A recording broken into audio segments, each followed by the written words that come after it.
you go from the standpoint of starting to acclimate him and get him involved in your offense. So as Howard Balzer think, he joins us down on the right to it at guest line for Go PHNX. So what's your crystal ball say, Howard? I've said all along it's probably going to be Atlanta. Okay. Maybe you do it against Cleveland. I know a lot of people say, well, boy, that's one of the best defenses in the NFL and all that. You want to subject them to that. My thought too, though, is that, hey, he's going to have rust when he gets out there, and why not just, get the rust out as quickly as you can. So that's my sense. But who knows? I mean, it's really hilarious. The games the Cardinals are playing with this week. I don't know if I've ever seen anything like this, especially today when they had Kyler Murray. They had Kyler on the injury report still, but with no practice designation. What does that mean? Was he just like laying there getting a suntan? I mean, it's absurd. And here's the thing about it. Those injury reports, while they're obviously notable for all of us who report on this, are essentially for other teams, especially the team you're playing, right?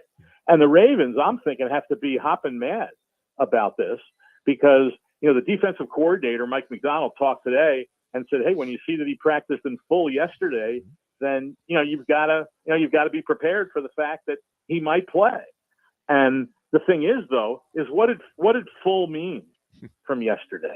I mean, I've heard people say, guys, that, well, hey, a guy coming off an injury, if he practices 100%, that means he's gonna start. Yes. Well, that's for a guy who's on the roster during the season. Yeah. Does anybody think that his full participation yesterday included 100% of the reps with the first team?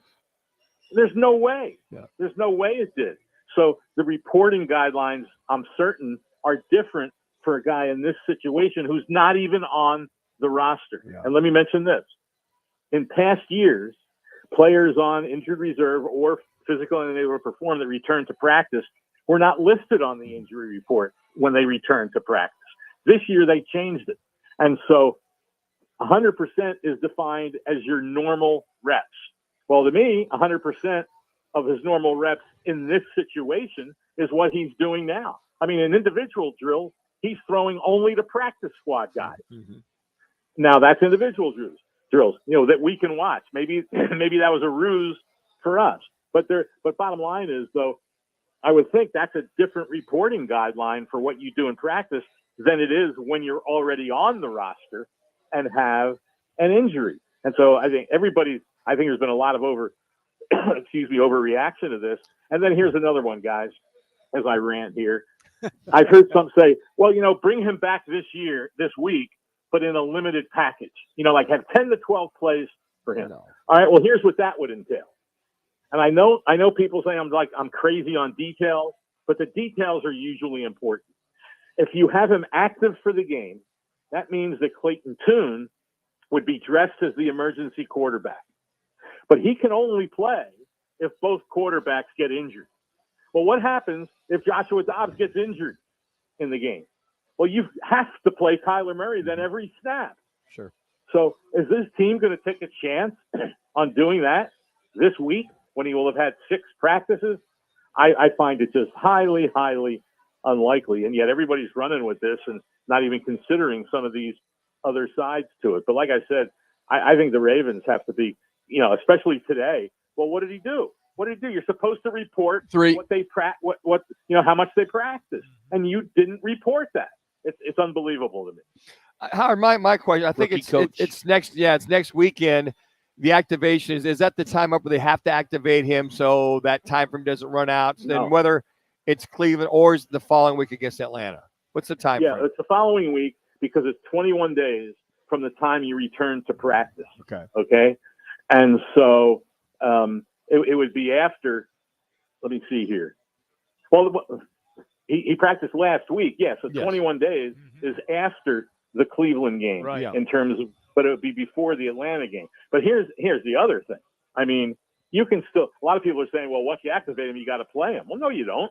I mean, even if they don't think he's totally ready at the end of the 21 days, they can still put him on the active roster, but then not play him if they don't feel that he's ready. So you don't have to, but they could activate. The deadline is 21 days. They could activate him next week, and then decide what they want to do with him. So, yeah, but then it's taking a roster spot from somebody. That's correct. That's exactly right. And the interesting thing this week, and I'm thinking after this happened yesterday, well, because you always have to consider both sides. Don't think I'm not considering both sides. Okay. So they had a roster spot open this week.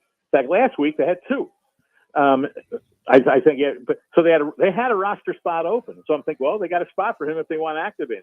Well, then today they signed cornerback Bobby Price from the practice squad to the active roster. Well, now they're full at 53. So if they would bring Kyler Murray, whenever it is, if they have 53 in the roster, when he comes back, they've got to knock somebody off.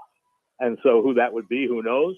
But that is part of the whole process of what all this will entail.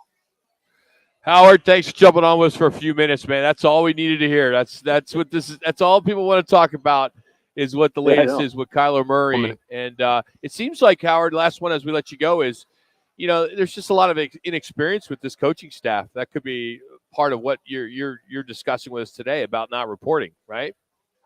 Well, maybe it is, or maybe they're just playing games with it. Yeah.